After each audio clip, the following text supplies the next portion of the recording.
Hi all, how you doing? Good afternoon. Still afternoon? 5:10. Would you class it as evening? Good evening then. It's right, dog barking next door as usual about this time. Okay, right. This is the stuff I like working on. The Brenells, of course. What else? So there we go. Tamberg. That Tamberg, I'm going to use it for spares because I tell you what, the plinth is very good. The wooden plinth. The other one I've got, the we call it the wooden case on it. It got damaged in transit when it was sent to me, so I'm going to use that and just use it for. Can you hear the dog barking next door? He was thrown out this time. Oh God! Hang on a minute. So I've just cleaned the case up. Put some Evo stick on the rubber stoppers because what happened. I'll tell you how it works.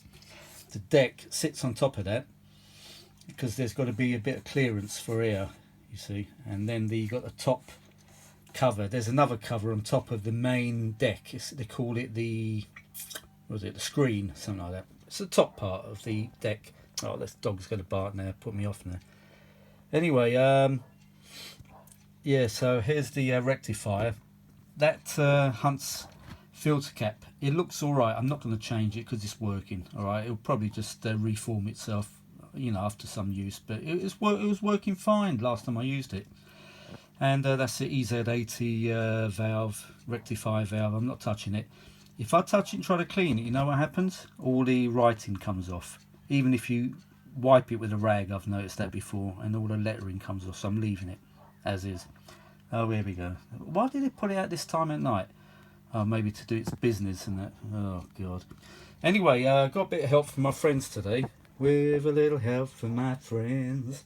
Right, I recapped the actual amplifier unit. There wasn't really much to do. Right, now I changed that one, the old black one, Hunt's 0.1 microfarad, the modern equivalent. I shall show you tomorrow. And took these out.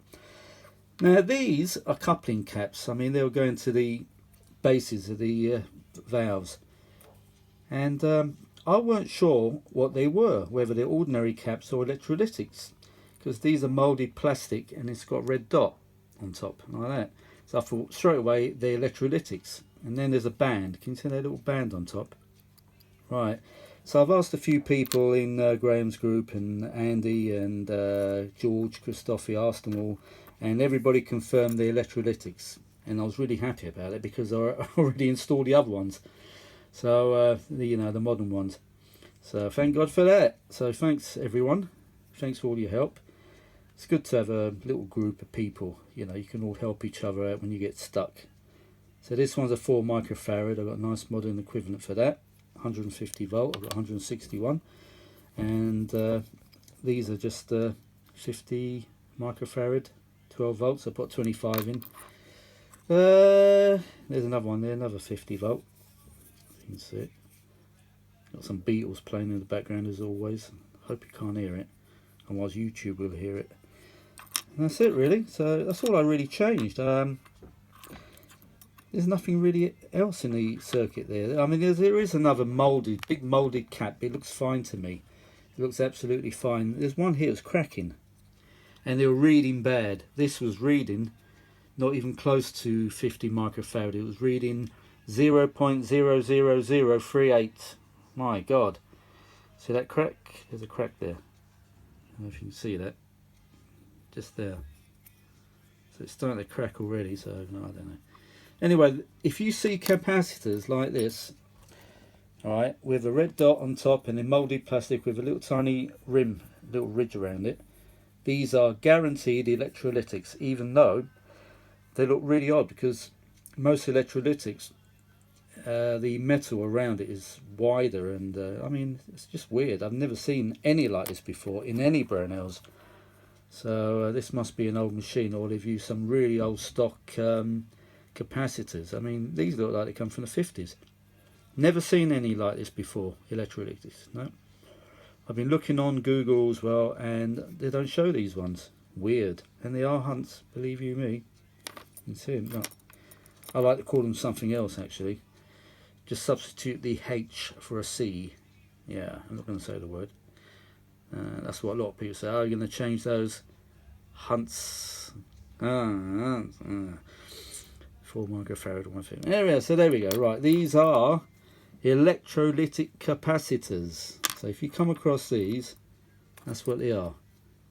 Because I was stuck for about 2 hours trying to work out what they were and asking people questions. What do you think they are, and blah blah blah. Anyway, so I can't wait to get this Brenell back together. Look at that gigantic LX speaker. Isn't that beautiful, eh? Isn't that a beauty? What's that bit of dust? I've been in there blowing away. I don't know why. I've got air duster cans, but I keep blowing with your mouth, and then you get all the shit in your mouth as usual. Look, there's bits everywhere. It doesn't matter. It doesn't matter. It's a bit of dust. It's not going to kill you, is it? Won't kill you. Oops, just hit the phone. Yeah, that gigantic LX speaker. Huge magnet on the back. Whenever you see a huge magnet on a speaker, you're guaranteed good sound. Well, in my experience, it's been that way. So there we go, nice. And what I've done, I've glued them down and I've put the screws in for now. The actual screws go on the deck when you lay it on top.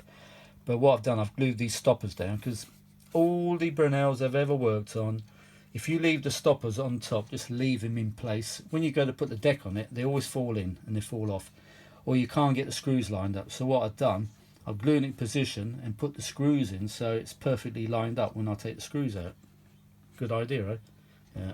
So I thought, yeah, I'm not going to clean the transformer up too much. There's thin little wires down there. If you stick a brush in there and start going mad on it, you might just dislodge a wire, no my luck. So you know what, I'd rather leave it dirty like that. It's good. Bit of 60s dust in it, you know what I mean? Nice bit of 60s dust. Oh yeah, nice bit of 60s dust. Lovely, lovely. There we go. Basically simple little machine really. 3 motor drive. That's where the deck plugs into for the power. Straight to the rectifier, and there's some other wires under there to power the amp. There we go. So that's it. So I'm going to try to get on with it and finish this job tomorrow. So hopefully you shall see this work. And I'd rather have this machine, well, it's not a complete machine yet, on my desk than that bloody Tandberg has been there for 6 months.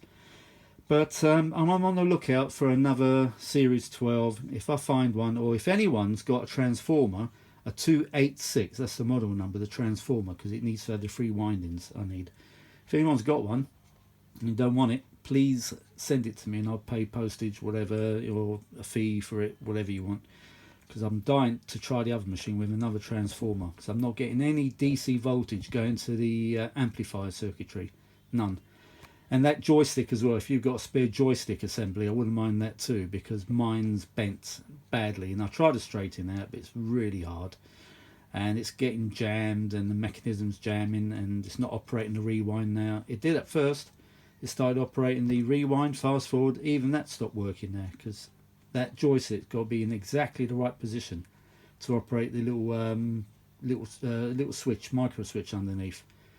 That turns it on, off, and it activates different circuitry, bits of circuitry on that. So I know that's I'm filing that away now, that machine. That's just I'm just putting it aside for now. That's it. There we go. I don't know if I'll ever get it working again properly as it should be, or just scrap it for parts. I don't know. I'm not sure yet. But as I said, the case is in better condition than the one that's actually working. Because the other one, as I said, it got damaged in transit. I think they used Hermes. Yeah. Got another word for Hermes. Yeah, with the just substitute a P in that Hermes somewhere, and you know what I call them. Yeah. Yeah, Hermes. Yes. Oh yes. Shut up, Harvey. All right. There we go. So hopefully this machine will all be working tomorrow. It'll be working great. Mains plugs at the ready there. Yeah, it's all wired up. It's got this little cage. Look at this little cage they put the mains plug lead in. All handmade, these things. What's that? Oh, here we go. It's a warning there. Never switch on power units before connecting to amplifier. Yeah, it needs to have a load. Got to have a load, this power supply. Don't ever turn it on without a load plugged in, the amplifier, whatever. Because if you do, that probably overheat. It needs to dissipate the load somewhere. bit like an amplifier, you know, using an amplifier without loudspeakers plugged in or some sort of load. Eventually you blow the output transistors. I don't know, well it used to be like that, I don't know about nowadays, I haven't got a clue about today's technology, I really don't know. But can't wait to get this working tomorrow. Yippee! Oh, I'll tell you what, the last time you actually saw that deck that comes out of this machine working, if you look back to using, what was the title of it? Using a gram deck, using a turntable, no sorry, a reel-to-reel with a gram deck. Have a look back and you can see the actual deck is working a treat. It's working really well actually, all the brakes, everything. So if you want to see that deck working without all its clothes on and the top cover, whatever, just have a look on that video, the gram deck one. And that's the last time it was used, and I'm sure that was about 6 months ago, easy. So I'm not going to dilly-dally all the time and messing around, leaving all these bits unfinished. I'm just going to put it together, whether they were going to work or not, like the Tandberg, just get everything together so I've got more space here, because I'm seriously lacking space. I really am.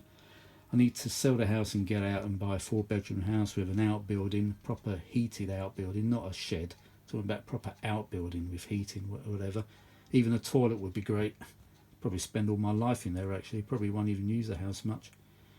You know, because I'll probably put TV in there, computer obviously. So spend most of my time in the in the outbuilding. There we go. Alright, tomorrow this will look totally different next time you see it. And there we go. And this machine used to belong to Dr. Ian Parrott. And what did I say yesterday? He was a professor, doctor, whatever, Edinburgh. Wrong. It was Aberystwyth, University of Aberystwyth, which I think is in Wales. Correct me if I'm wrong. Look at that. Still got his key for the lock. Still got the original key. Well done, Dr. Parrott, if you're up there listening. And I'm fixing your machine up, and I'm going to play some bit of classical tomorrow if I can find it. Dedicated to you, mate, alright? Because I thought, why not? Let's dedicate this machine and dedicate the video to Dr. Ian Parrott of Aberystwyth University. Look him up, folks. It's a really interesting career he had. Wow, amazing. I was amazed when I looked him up first time. Good God. So there we go. Right, it's ready now. All ready to go. Change those nasty Hunts caps. So as I say, these are electrolytic capacitors. Very weird ones. I've never seen these before, ever. I've seen the metal can types, the alloy ones, but not these. See, it's got a little band around it there on the top, with the red denoting positive end. But I just had to be sure. I weren't going to plug it in without clarification on this, because the last thing I want to do is blow this machine up. That's the last thing I know if I want to do. I just won't be able to cope with another non-working machine. No way. Rather throw it away. As I said, the other one, I'm going to probably use it for spares in the end there. I'll take the case off, put it on the other one, and then I'm going to do some tests on the other machine, the other Tandberg. I'm going to find out, I'm going to trace the route from the transformer and measure all the voltages, and then I might make a note of it, and then take the other one out one day and just measure all the measurements on the other machine, on the working machine, and just work it out from there. Just work it out logically, like Mr. Spark. Yeah, there we go. Right, I'm going to make myself a nice cup of tea and I'm going to upload this video. So I shall see you tomorrow. Bye for now, folks. And thanks again for all your help. Cheers. Appreciate it.